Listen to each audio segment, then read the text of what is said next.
Hello and welcome to Rio's Positive POV. If you enjoyed today's video, do not forget to like and subscribe. It's Saturday the 16th of May 2020 and it's time for my movie of the day.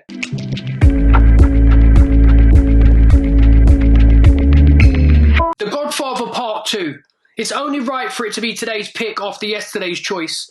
The second installment of the Godfather trilogy works as both a prequel and a sequel.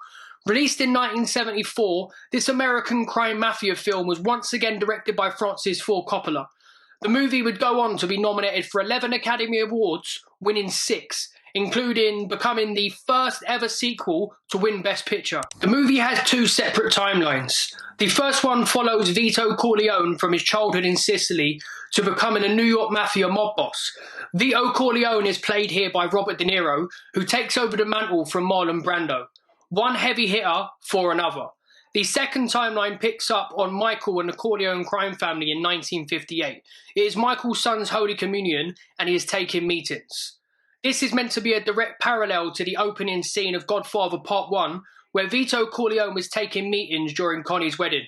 It then follows his control of the crime family and the threats he deals with from outside the family and within. With the first movie being so critically and commercially successful, it was always going to be hard for this one to live up to the hype. But boy did it live up. Robert De Niro took over the role of Vito Corleone from Marlon Brando and completely knocked it out of the park playing a younger version. Al Pacino was even better in this than he was in the first one, possibly being his best work on film. The cinematography is beautiful, it is rich and warm and created a different feel to the first movie.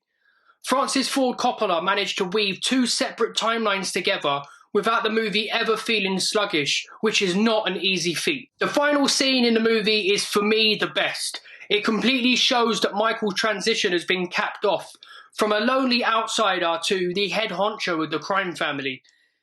The movie is not only one of the best sequels ever made, it's one of the best movies ever made. I constantly flip-flop between this and Part 1 as to which I think is better. My current thinking is Part 1 just solely because Marlon Brando's performance was so good. And after rewatching them both the last couple of days, they're two films which everybody needs to see and two that sit in my top 20 films of all time.